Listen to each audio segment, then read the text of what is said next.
Okay. I'm going to start with welcome, ladies and gentlemen, to the South Bay Show. Redondo Beach, more to see on March 1st, 2017. Live, love, laugh, and leave a legacy. That's what we do here in the South Bay of Los Angeles, and it's a beautiful place to do just that.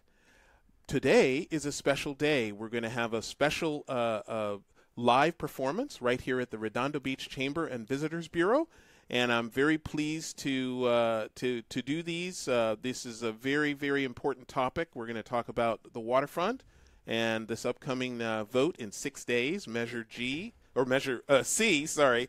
And we're gonna talk about all of these things. And Jackie, who's our guest today, or tell us about the show? Did you want me to do you want me to do a commercial? Yes, I do. Okay, we'll do a commercial. The South Bay Show, Redondo Beach, more to see, is brought to you by the Redondo Beach Chamber of Commerce and Visitors Bureau. For over 110 years, the Redondo Beach Chamber has played a vital role in helping companies grow their business by taking the lead in programs and efforts that help create a strong local economy and make the community a great place to do business. The Chamber is committed to promoting the community through its aggressive tourism program and by participating in efforts that improve the quality of life in Redondo Beach. In addition, the Chamber represents the interest of business by working year-round to ensure local elected officials and other decision-makers are educated on the impact their actions have on the local economy. Networking programs provide opportunities for members to sell their products and services and make lifelong connections. The Redondo Chamber is also the proud sponsor of signature events in Redondo Beach, such as the Redondo Beach Lobster Festival and Super Bowl Sunday 10K.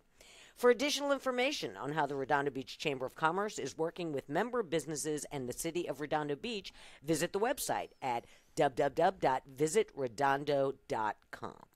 Great. I'm your host, Joe Terry, and you can find out all about us at facebook.com/The South Bay Show. Of course, I'm not alone because of our great partnership with South Bay by Jackie.com and producer of the South Bay Show, Jackie Balestra. Morning, Joe. Good morning, Jackie. We've been here for several hours already.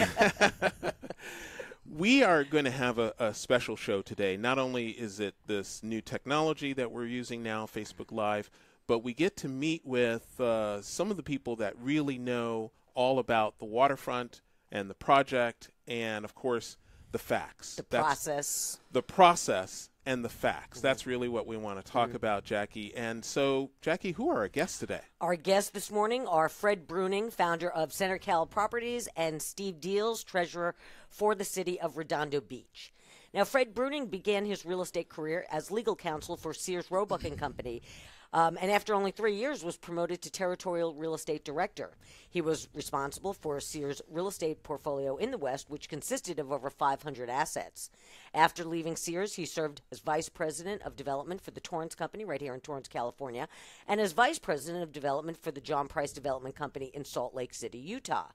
In 1985, Fred joined the Alexander Hagen Company as a development partner. In his 13 years at Hagen, Fred was the key executive in charge of acquisition and development of over 40 retail projects. He was also instrumental in taking the company public in 1993, serving as the Wall Street spokesperson. In 1988, Fred formed his own development company, Center Oak Properties, and in 2005 formed CenterCal Properties. Now, in his career, he has been actively involved in over 150 major developments in the western United States. His close personal contacts with major retail tenants throughout the country, combined with his unique perspective of the development industry from both the public and private development sectors, gives CenterCal Properties a strategic advantage in the competitive retail development industry. Fred is a member of the California Bar Association, the International Council of Shopping Centers, and the Urban Land Institute. He was also inducted as a member of Lambda Alpha, an honorary real estate organization. And in addition to serving on numerous committees, Fred serves on the board of directors of M-Bank and is an honorary life member of the Mount Hood College Foundation Board. He received his Juris Doctor from Loyola Marymount in Los Angeles and his Bachelor of Arts degree from Pomona College in Claremont. And Fred enjoys travel, archaeology, and flying his antique Stearman biplane, which we just learned this morning is over at Torrance Airport. Now, Steve Diels is the treasurer for the City of Redondo Beach and has enjoyed an interesting combination of public and private work experience. He is the president and CFO of AMCOM, a healthcare communications provider. And while customer service is his vocation, public service is his avocation. He has served as an elected official for the City of Redondo Beach with a variety of responsibilities over the years, including financial management, environmental preservation, economic vitality, transit and transportation, libraries, streets, highways, lighting, landscape, and more. And as Steve likes to say, there is never a dull moment. So, as Joe mentioned, we're going to discuss the Waterfront, which is CenterCal's marina redevelopment project in Redondo Beach. And we're also going to talk about Measure C, which is on the ballot in next week's election on March 7th. Fred, Steve, welcome to the program. We are so glad you could join us this morning. Thank you, Jackie. Thank you, Joe. Thank you very much, both of you. And let's just jump right in because first to you, Fred, there's so much history here. We talked briefly about Measure G, passed in 2010. There's a lot of history, and a lot of people don't have the timelines just in there at the top of their mind. So if you could take us back to the beginning. There were several companies that were given the opportunity to bid on this project. What was the environment at that time? Well, Joe, about 5 years ago, the City of Redondo Beach put out a request for qualifications that they sent to developers all across the country, asking them to come and talk about their history as developers and how that particular history might be a good fit for the Redondo Beach waterfront.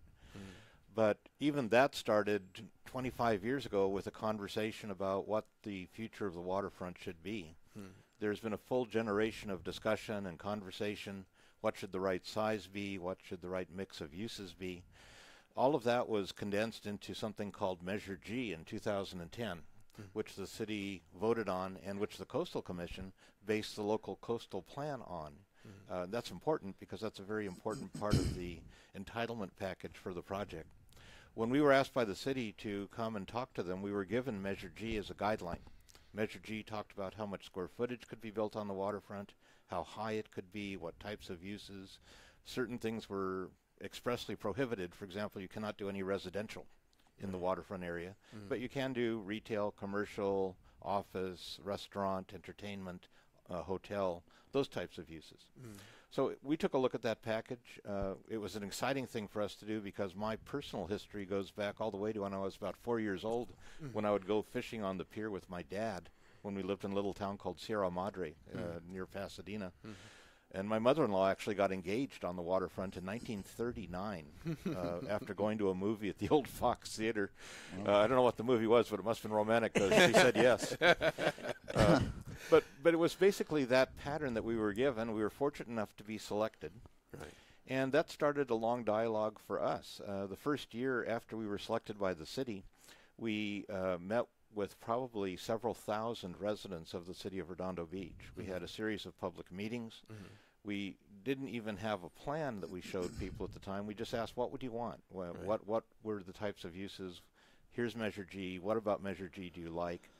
We heard a number of different opinions. Many people said, well, it's just still too big.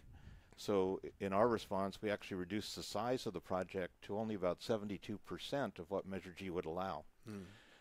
Trying to balance keeping local tenants in. If you make it too small, the local tenants can't afford to stay. Right. If you make it too small, you also don't get the quality of new tenants coming in that you need to revitalize. Fred, can I interrupt you for 1 second? So Measure G, I just want to point out that at the time when that went through, the City Council was all on board with that, correct? Well, the City Council, when they selected us, it was a 4-1 affirmative vote on the Council. And basically our charge was to take Measure G and come up with a plan in accordance with this playbook. And that was our guidance. So, you know, obviously we couldn't come back and completely change it, go for some kind of high-rise development. Right. It was pre-approved by the city, and after 25 years of discussion, we felt it was probably time to stop talking and maybe start building. And there was no discussion of 20, 30-story skyscraper apartments like they have in Miami Beach or anything like that?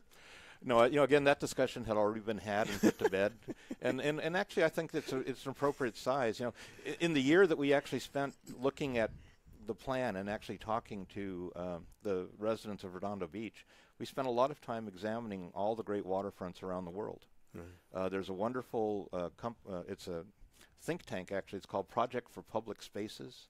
Their website is pps.org. I've heard of that, yeah. They actually have a section of their website that does nothing but analyze waterfronts around the world. Yeah. And it's everything from San Francisco, where the ferry building is, to Vancouver, where Granville Island might be, or Pike's Market, all the way to Cinque Terre in Italy or Barcelona. So what they've done is they've synthesized all the things that make waterfronts successful and bind them to the communities they serve. And what we did was we tried to take a synthesis of the messaging we got back from the community, the best practices around the world for waterfronts, and mold them into one project, which we think we've done a pretty good job of here in Redondo Beach. And there's actually one more thing, one more huge thing that you had to do. That synthesis of messages, that synthesis of the playbook, the rules, and you still want to make money, right? Well, it would be very hard to do a project of this magnitude and not have a bottom line. Right. But the key to the bottom line is it has to be tempered in terms of the return to the city, in terms of what revenue does the city get, because the city owns all the land and will continue to own all the land. Right. Keeping the legacy tenants, so again, not pricing them out of the market, and then having enough of a return so that an investor or a lender will think that you're not completely out of your mind for pursuing a project. So the three legs of that stool all have to be put together, or it doesn't work. That is just so mind-blowing. But in terms of the numbers, Steve, we've heard a lot of numbers, and there's 200 million on this side, and there's 40 million on this side, but you are responsible for actually representing those numbers to the city council, making sure that they understand what the truth is. Take us back to when you first heard about the project, what you thought in terms of the infrastructure that was already here and what we were going to have to do anyway to fix it. Right. So I begin just by asking questions. So why do we need to revitalize the harbor? How did we get here? What's going on with the waterfront? It doesn't take much to walk around the waterfront and see the crumbling infrastructure. So I have been on the city council for 8 years, and we've known for a long time that we've got a problem on the waterfront. Just to correct one thing that Fred said, it's not the city's land. It actually belongs to the state of California. And so we're in a situation where it's called co-governance, and we and the Coastal Commission co-govern this space. So while it's within the boundaries of the city of Los Angeles, it's like your home or your condo, somebody else owns it. It happens to be the state. So the Coastal Commission, their constituency is everybody in the state of California, and they have an interest in making sure that coastal access is free and fair for as many people as possible. But if you walk around the waterfront, you see it decaying, and we have an obligation of stewardship, and there hasn't been the proper financial planning to sustain the waterfront. So all capital investments have a natural lifetime, and there's typically a time frame of 40 to 50 years. So we're at the end of the capital lifespan of the prior investment and construction on the waterfront. That said, there hadn't been any planning, so prior councils really didn't plan or save or arrange to revitalize the waterfront. So we're beset with this issue, and we decided maybe a public-private partnership would be the way to go. And interestingly enough, in the meantime, the state that should be our partner wiped out redevelopment as a financing tool. So that was gone. So now we've got the crumbling infrastructure. We've got a requirement to do something. And so we came up with this public-private partner plan. Right. And there were 3 final bidders. CenterCal was the one selected by a 4-to-1 vote. The other vote, the one dissenting vote or whatever, he wanted, he actually voted for this company called Pacifica, which is a pretty high-density condo and hotel developer. The other choice was Terranea, and they had an interesting proposal too, but it seemed like CenterCal had the right mix. Okay, so numbers is what you originally asked. Okay? Give me some numbers. Okay, so how big is this CenterCal proposal? We're hearing from the proponents of this Measure C that the CenterCal is a giant mall and it's double the size and double the traffic. As a matter of fact, if you look at the numbers, it's actually 22% additional construction over what's existing.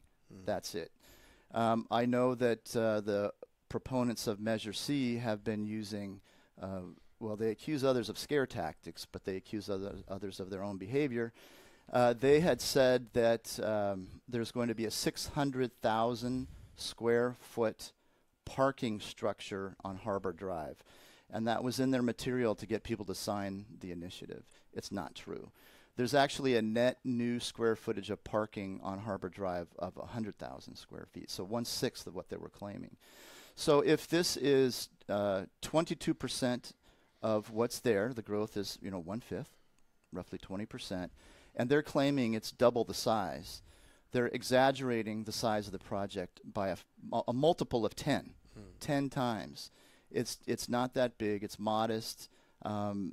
And what's really been unfortunate, and I think the victim of all of this has been truth and honesty, and even civility. I know that we're on Facebook, but I know that Facebook has been used for some pretty graphic accusations of people that support the CenterCal project, including Fred, including myself. Oh, I get called all sorts of names. Yeah. So anyway, there's more numbers I can talk about. The financial arrangement for the city with the current project is very beneficial, very favorable. What happens to the responsibility of maintaining the waterfront shifts to CenterCal. Right. So suddenly we don't have any of this expense of having to patch up and maintain this very complex environment in a saltwater environment, which is corrosive and difficult to manage and maintain.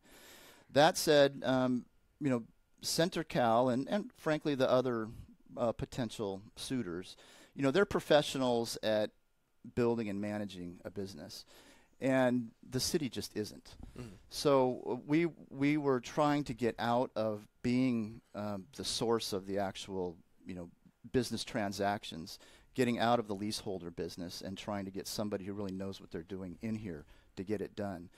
And I'll stop talking shortly, but I will say this one other aspect of the financial arrangement with CenterCal is that they are required to save money off of their gross into an account for reinvesting and maintaining the waterfront for 99 years, where that's not happening now. So if we don't reinvest, then somebody has to pay for it. And what Measure C frankly does is shift the responsibility of the $200 million of investment that's required to get this place just replaced, maybe not even improved, just replaced. And that shifts it to the taxpayer, $200 million. One of the things, Fred, that is remarkable about what CenterCal has done is the outreach. Mickey Marafino and the whole team that you've put together has really made an amazing effort to outreach to the community, and the messaging is so clear if you read it. So I want to talk to you about some of the messages and get your response to these and how you think the project satisfies them. Let's talk about less surface parking. How does that relate? Well, right now on the waterfront, there are 550,000 square feet of asphalt parking area. That's an awful lot of land that really has no use other than a car can play on. People can't. Yeah. So what we're doing by adding the deck parking is we're collapsing that footprint down to about 140,000 feet, which is much more acceptable for a waterfront of this size. What that allows us to do is to create about 11 acres of public space, parks, walkways, seating areas, entertainment areas, opening up the lagoon, and then also adding, of course, some additional new tenants to come into the project to pay for all these amenities. Right. But what it does is it makes it far more sustainable. And I think in terms of Blue Zone or living street activity, we will be coming up to 21st century standards, where right now we're the 1950s parking lot. Now, my daughter has 2 dogs, and there's the dog park and limited access to the beach. But, you know, a lot of people have pets, and they want more dog-friendly spaces. Talk about dog-friendly. Well, you know, every one of our projects at CenterCal is dog-friendly. We are very pet-friendly, and if you can get your cat to go out on a leash, we're happy for the cat to come down there, too. This will be a great place to walk. It'll be a great place to bring your pets. It'll be a great place to just enjoy family life, which is hard to do on the waterfront today. Right. There just aren't that many family-friendly activities. So as we reimagine what's going on down there, we can see people walking their dogs, bringing their bicycles, having great family activities in a reimagined lagoon, but also being able then to stop into the public market hall, which is going to be one of the signature features of the new project, or just be able to 365 days a year enjoy the beach, which you can only do 3 months now if you can get a permit because of the practices in the lagoon. We, JB and I went down to Ruby's Sunday afternoon just to have a milkshake, and we were sitting in the booth looking over Seaside Lagoon. It's, you know, the water is shrunk and it's locked up for the season and nobody's there, and it's just sitting there not being used. Right. This is a great opportunity for people to hear directly from you. They don't see you or talk to you very often. Let's talk about the Seaside Lagoon. When I first came here in 1991, that was an amazing amenity. And it was closed 9 months out of the year. Is that right? What's going on with that? Tell us about the Seaside Lagoon. Well, Joe, you know, a lot of people in the city may not realize that the reason the Seaside Lagoon is there, it was actually put in as a cooling pond for the AES power plant. So the power plant would bring water in from the harbor, so it's actually harbor water that's going into the lagoon currently. It cools the turbines in the AES plant, and then as it comes out of the plant, it's quite warm, so they had to have a settling area for it to get down to normal temperature. Well, when they allowed people to swim in it, they figured out that they had to chlorinate it, you know, in order to make it safe. Well, now you have this chlorinated water that has to be constantly replenished. They treat it with sodium bisulfate to render the pH in a more normal level with the chlorine, and then that water is just dumped back into the bay. It's a process that really doesn't meet current environmental standards. It might have been great in the 50s or 60s, but back then we thought it was fine to dump refuse into the bay too. It's a different standard today. So our thought with the lagoon is essentially to open it up to the bay, stop polluting the bay, and actually take advantage of a natural current in the bay called the Palos Verdes Echo Shock Current. Bounces off of PV Point, comes right in the harbor through the breakwater, and according to our hydrologist, will completely cleanse the water in that lagoon every 2 days. To get a clean water standard, it only has to get cleaned every 10 days. So it'll be some of the best water in the harbor. And being open 365 days a year, you can imagine what you could do with that kind of a new amenity, where you start your day with yoga on the beach or maybe Tai Chi, classes for seniors. During the day, you can have classes in stand-up paddleboard, kayaking, scuba diving, water safety. You can actually have kite building and kite flying contests on the sand. You can do sandcastle contests, picnics. You can do lobster fest, and then at night you can do movies on the beach. And all of that would be free. That's what I was just going to ask. Right now you have to pay to use Seaside Lagoon, correct? That's correct. This would be free and open to the public. Yeah, the only thing you might have to pay for is if you wanted to rent or take a class, say, in a stand-up paddleboard or rent a paddleboard. You know, we would have a great local tenant like the Paddle House who could move over next to the lagoon. So admission is free, whereas now you have to pay for it. Yeah. Steve, the numbers. The Seaside Lagoon. Tell us how it's run now and how it would be run in the future. Well, it's run at a loss if you want to talk about the numbers. But before I talk about that, I would just want to say, talking about the water quality there, again, there's state rules that conflict with our local use. And the state Regional Water Quality Control Board is trying to do their best to enforce the Clean Water Act, which is a national law. So what the proponents of Measure C have been saying is that they don't want toddlers, literally. I mean, I debated one of the authors recently, and he claims to be fighting for the rights of toddlers at the Seaside Lagoon, whom he says he doesn't want swimming in harbor water. But what he's failing to admit is that the water in the Seaside Lagoon is harbor water. When the plant isn't running, the water that feeds the harbor the water that feeds the seaside lagoon is harbor water. So kids have always been swimming in that. I also want to bring up the issue of dogs that you brought up earlier. And the fact of the matter is, if people do bring their dogs down here and they don't clean up after their dogs, we have a situation called what's called sheet runoff. So everything that lands on the parking structures, the walkways down here, the asphalt parking lots, runs off into the ocean. And right now the water is in the harbor is not as clean as it would be after the CenterCal project is completed, because there'll be catch basins and opportunities to catch all of that stuff, and there won't be sheet runoff. So right now the water that's in the lagoon is probably at its dirtiest. And then after the seaside lagoon is open to the ocean, it would be at its cleanest. And then I would also mention that Fred said that he came up, or CenterCal came up with the idea of opening the lagoon. That actually was an idea that came from public input, and some of the people that came up with the idea of opening the lagoon to the ocean were the authors of Measure C. So once they got what they wanted, they switched their position and decided that the best thing to do with the lagoon was to close it. So let's talk about the numbers. The seaside lagoon is about 1 acre in size. Measure C would require a replacement pool 1 acre in size as of a certain date. I don't remember what the date is, but nothing can be built under Measure C until the boat ramp is actually installed and up and running. The pool that Measure C requires, the 1 acre pool, since it's sitting on a liquefaction zone that's susceptible to hydrostatic pressure from the ocean, it's going to have to sit either on pier pilings or on some sort of building structure. So you have to build a building to house the required pool that's in this Measure C. And Measure C explicitly says you can't build any new buildings in the seaside lagoon. So it's a very convoluted mess.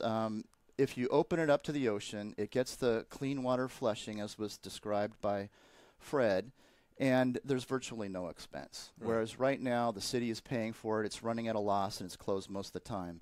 And it's just one of the jewels in the city that's underutilized and is falling apart. And what about fines for the water quality? Okay, so yeah, we can talk about those numbers. So I love having a numbers guy. The numbers love guy. Having a numbers guy. So the yeah. It's just so strange. So we're held to a clean water standard. So we take harbor water, we put it in the lagoon, we dechlorinate it and then dechlorinate it, and we put it back in the harbor. But because we're putting water back in the harbor, we need a permit to do that. So even though it originated in the harbor, we're held to a clean water, fresh water standard.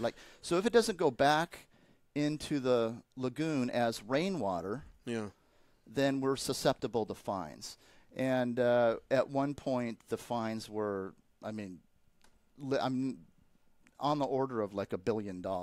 Potential fines. So it's they've all been negotiated down, but the standards just don't match the use anymore. And the lagoon is essentially being legislated out of existence. Wow. So did he say $1 billion? I did. With a B. Yes, with a B. And you can negotiate? Well, it wasn't realistic, but if you looked at their fines for every potential violation, it was just a crazy number, and it was laughable, and of course they negotiated it down, but we're still spending hundreds of thousands of dollars to maintain the lagoon. Yeah.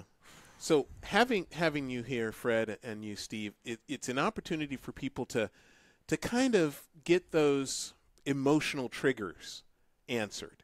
And that's why I'm going down this list, excellent list of messaging, because these are the emotional triggers that people are out there thinking about.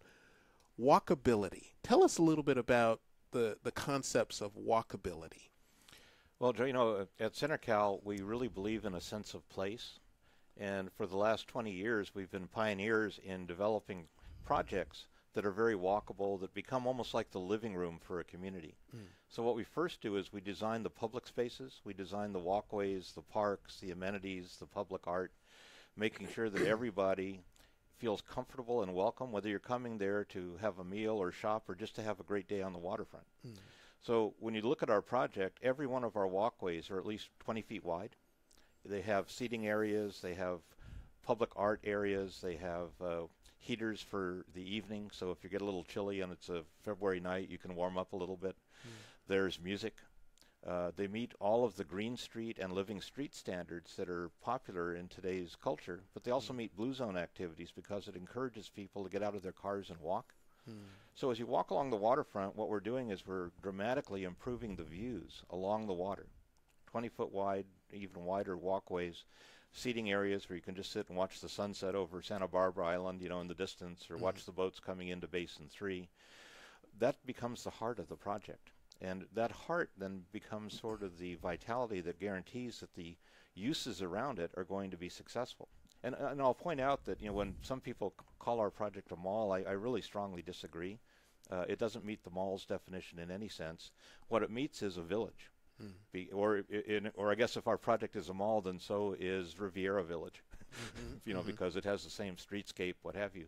But ours, even more than Riviera Village, will have walkability, seating areas, gathering places, public parks, fountain, public art, all of which will add to just the joy of being on the waterfront. Right. These are the things that are important going forward for ourselves, our children, and the future of Redondo Beach. Now, of course, the future potentially could be the AES plant redeveloped, and then, of course, those electrical power lines potentially disappearing, and the view will literally be as if it were the French Riviera. The view will be amazing in the future when those things occur.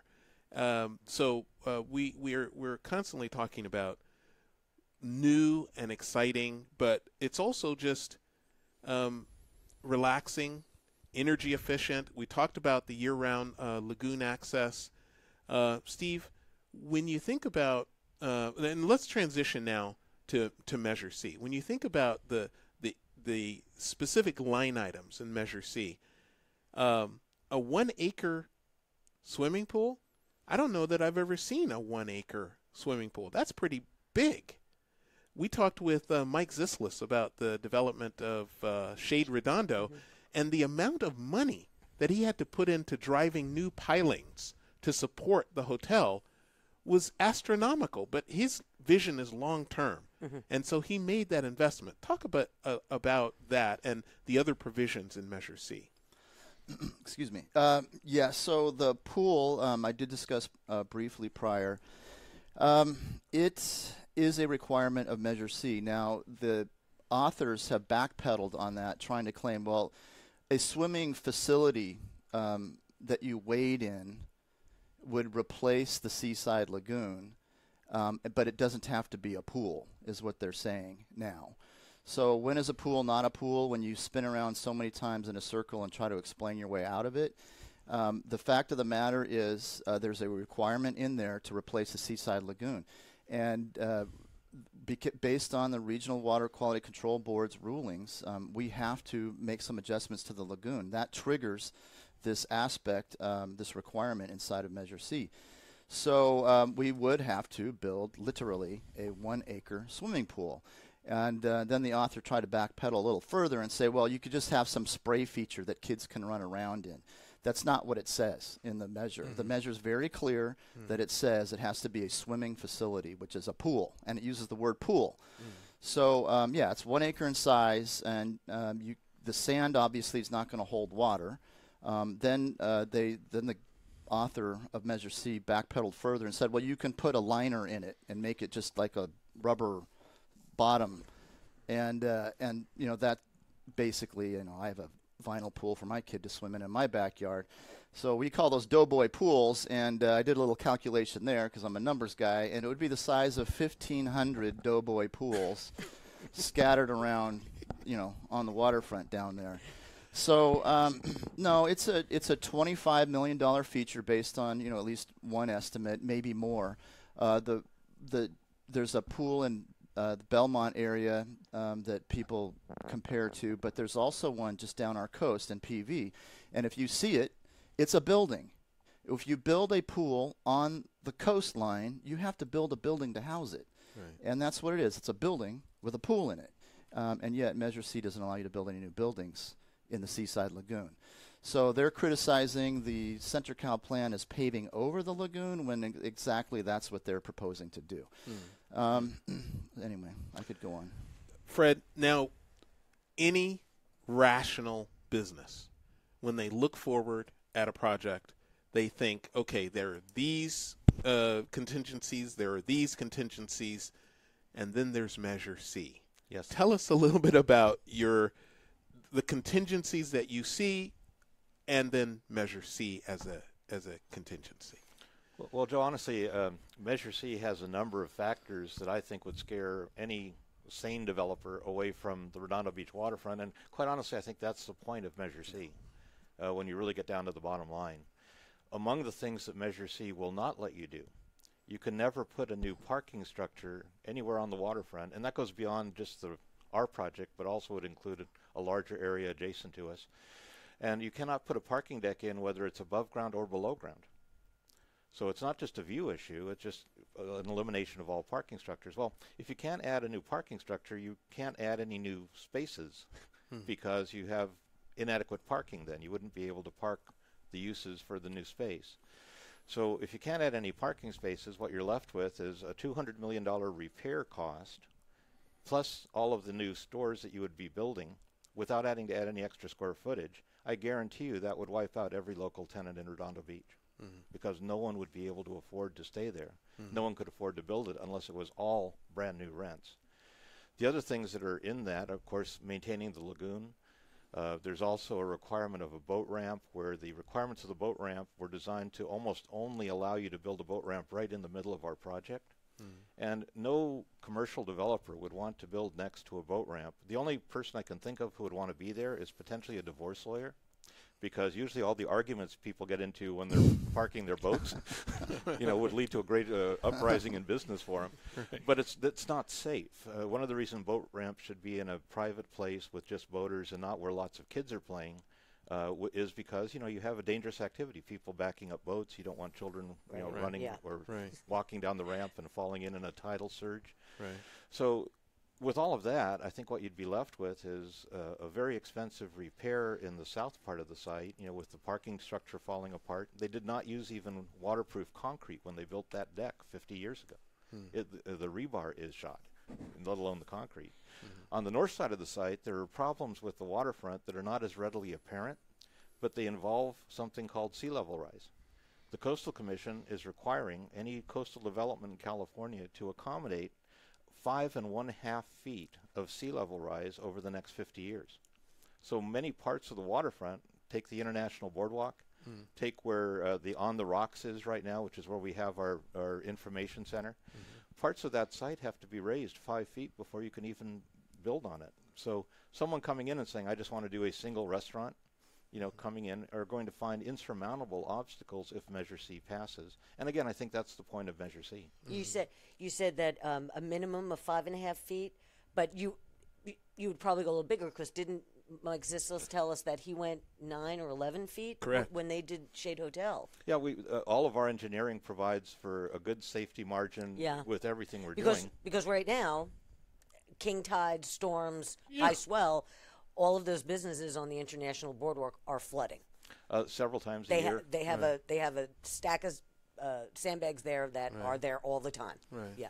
And that's really why International Boardwalk, the tenants there have to be relocated. Our plan is to take tenants like Naja's or Mystical Joy and relocate them into the new public market, which again is going to be one of the real signature features of our project, so that we can keep the local tenants that are legacy tenants and have been in business for many years on the waterfront. If even Quality Seafood, for example, they're in an area that is below the required height, so if you ever redevelop that area, their space has to be moved. Who has the money to do that if there's not a project ready to entertain them? I mentioned this recently about what happens. It doesn't even have to be a big earthquake, all right? It doesn't. Last time we had, was it the Northridge? We had liquefaction down here in the harbor. But a storm, a Sandy-type storm, is not out of the question. Look at the rain. Look at the rain we've had this winter. A Sandy-type storm hits us. there's going to be massive, massive damage down there. Well, I would like to add, speaking of Measure C, that there's a requirement that the boat ramp literally not be affected by the things you mentioned, by wave action, by the tides. So in order to accommodate that, especially in its location, which is next to the opening of the harbor, there was an engineering study done, and it requires that literally a barrier island be built inside of the harbor to protect the boat ramp location in Measure C from any wave action. And it says something to the effect of any wave action. And if not a barrier island, then they have to build up the actual break wall itself so that there's no wave action at all affecting this boat ramp, which is right next to the opening of the harbor. So on top of that, the developer that they claim, all these developers are lined up to do this job, can't open a single business until the boat ramp is operational. So they'd have to build a new seawall, build a barrier island, build a boat ramp before they can open a single business. Now, what businessman can afford to do that? Not us. Not you guys are sane. You guys are sane. This is one of the emotional triggers that once I say the word, you're going to understand. And everyone that we've talked to has a different opinion, but we've talked to some people that say it's not a problem. I want you to talk about the word traffic. Well, the T word here is not Trump. So That's at least right. we can get on a little bit of a different. The T word. The T word. Well, so we've studied traffic very, very carefully. And again, as a company, we do many large projects. Right. One of the very first things we do is rely on the traffic engineers who really understand what they're doing, understand the business. Because, again, we're going to be investing, along with our tenants, $400 million or more on the waterfront. For us to put that money into a project that isn't well thought out, that doesn't meet all the traffic standards, would be foolhardy. Right. So we've studied the traffic very carefully. Right. It's interesting that all the roads around the waterfront were actually designed for more activity than is currently there. We've looked at the additional traffic that our project would generate. We've looked at it on how it's spread over the day, because unlike an office project or residential, our traffic is spread out over about a 16-hour period, from morning to afternoon to late in the evening with our restaurants. In the morning, it only affects traffic 1% over current levels of traffic. Makes a 1% change. At our peak, it's only 3%. Right. So we're able to mitigate those changes by adding certain things like a new connector road north-south, which will save a lot of traffic from going along Catalina and off the project. We're adding more efficient parking. We're adding smart parking. We're adding turn lanes. We're adding signal synchronization, and doing a number of things where we mitigate every single impact on all of the key intersections around our site, Right. so that we don't have a negative impact on the project. If our project doesn't go forward, the traffic just stays pretty much the way it is right now, and businesses start failing because you have parking structures that fall down. But traffic itself is something that we've talked about very, very carefully. And when you think about it, we're adding a net addition in our project of just a couple of 100,000 square feet. At the end of the day, maybe 250, 260,000 feet in an area where there are millions of feet of development already. And we're doing road improvements that are actually going to mitigate the impact that we're going to be creating. But I would like to add one more thing. Traffic is going to be changing a lot in the next 10 to 15 years.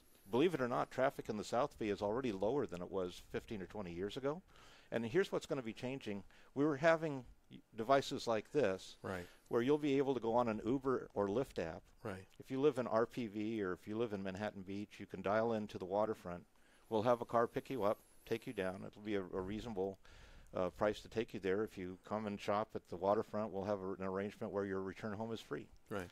So what we're going to be encouraging is new modalities in transport. We're even working on water taxi service, where you might be able to jump on the sport fishing pier on a water taxi to take you to Santa Monica and never have to get on the 405 freeway. All of these things are possible, but I guarantee you that the traffic has been studied. And when you're talking, if someone says that we're doubling the traffic in the harbor, they don't have any clue what they're talking about in terms of traffic engineering. The downtowner, too. We talked about we just that talked in about Manhattan the downtowner in Manhattan Beach. I've seen it. Every time I drive by it, it's packed. Right. Traffic, travel modalities are changing tremendously. Right. And as I've always said, I'm a big bike rider. I love getting on I use my bike to go places. I don't use it to exercise. I use it to go places. I would estimate there are a couple of 100,000 people west of PCH that are going to be able to walk to this project or bike to this from El Segundo. They're going to bike from El Segundo. They're going to bike from South Redondo, from Hermosa. RPV? Shade Hotel cannot put in bike racks fast enough. Right. So many people are biking.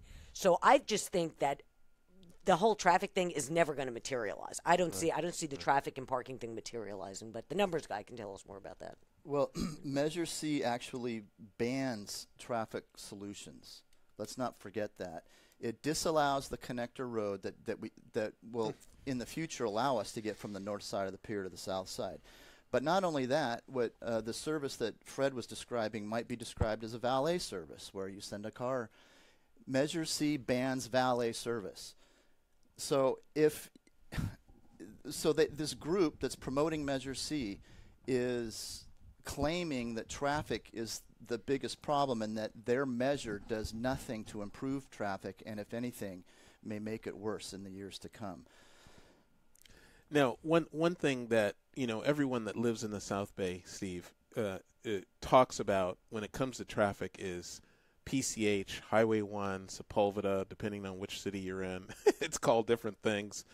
But this is not a Redondo Beach problem. Highway 1, Pacific Coast Highway, Sepulveda, as it's called in Manhattan Beach, is a regional problem. And it's all these new stoplights that were put in Hermosa Beach, and there's a lot of local issues about why those were put in. But it's an El Segundo to Hermosa to Redondo issue. It cannot be resolved by Redondo Beach alone. Yes, and that's a great observation. And the way the Measure C proponents, I think, argue it is basically Redondo Beach is a problem because of its residents. That's really what they're saying. That you as a resident of Redondo Beach are a problem. You're a contributor of traffic. We need few of you here, is what they're saying. That's not something that the Coastal Commission approves of.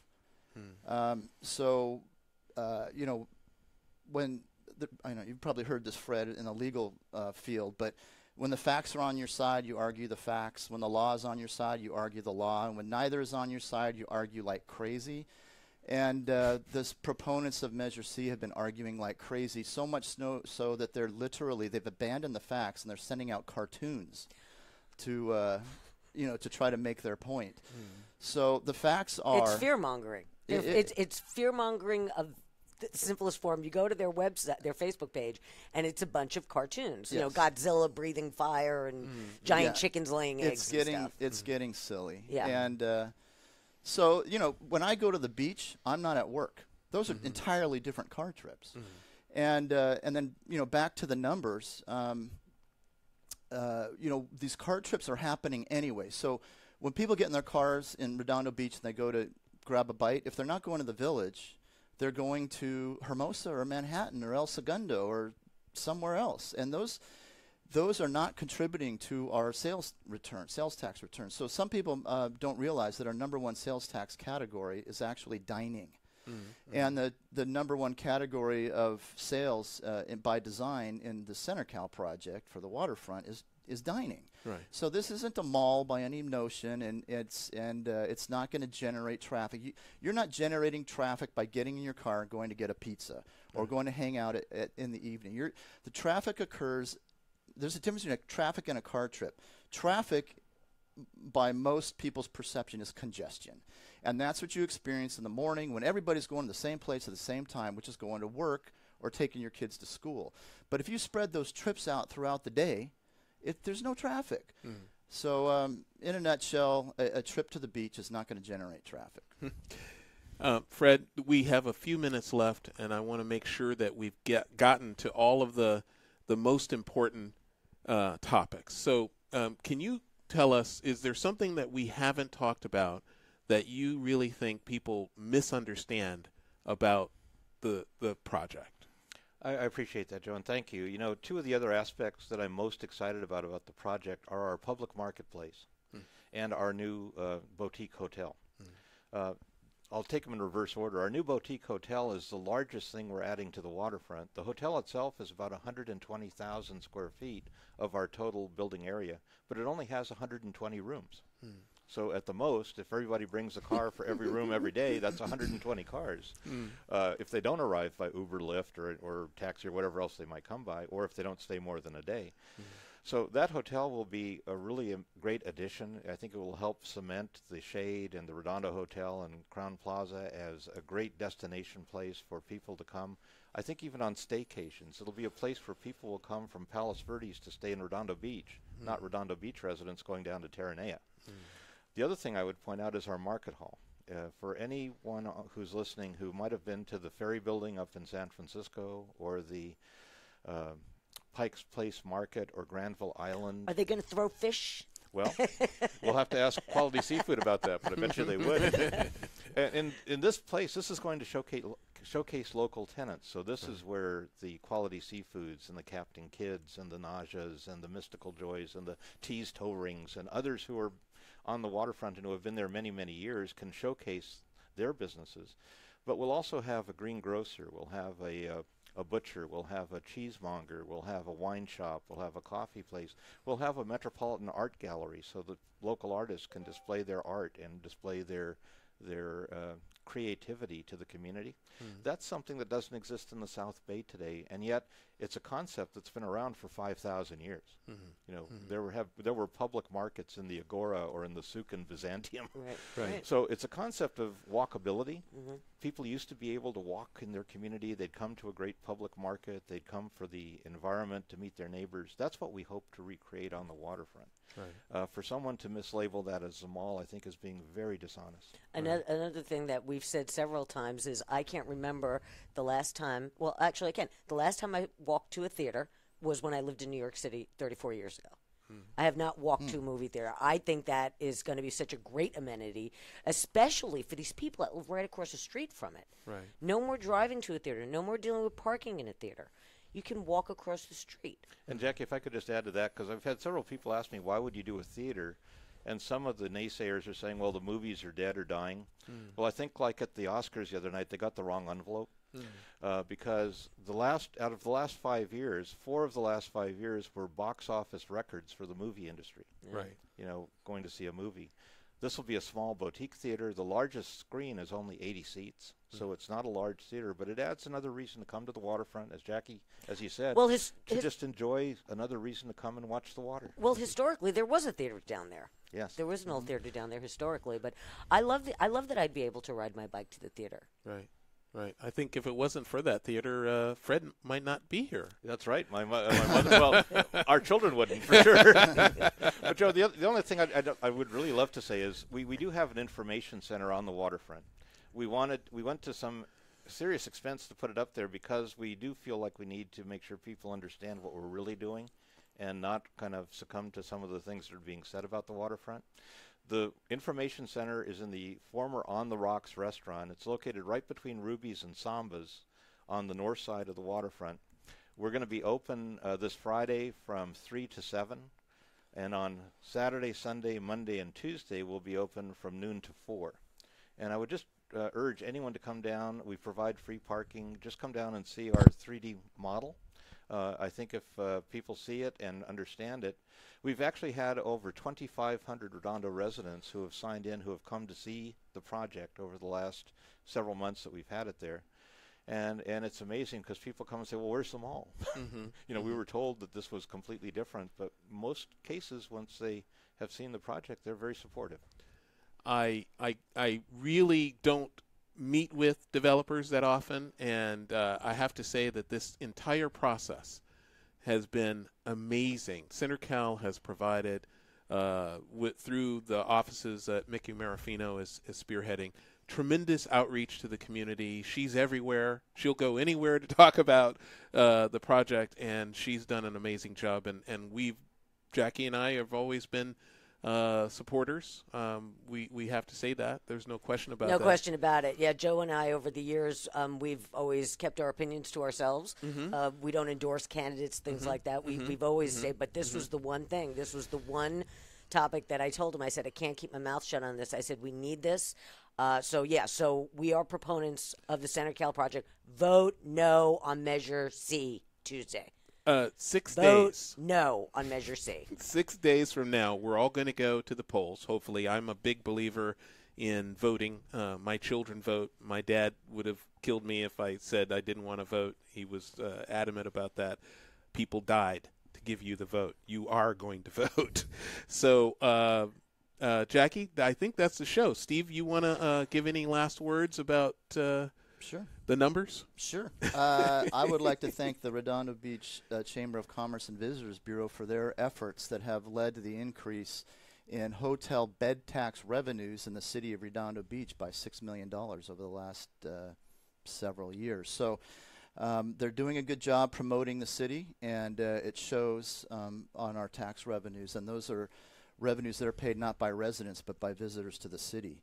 Our favorite TOT. TOT. Transient occupancy. I would like to remind people that this double the size and double the traffic emotional catchphrase that's out there is untrue. That's an exaggeration by 10 times.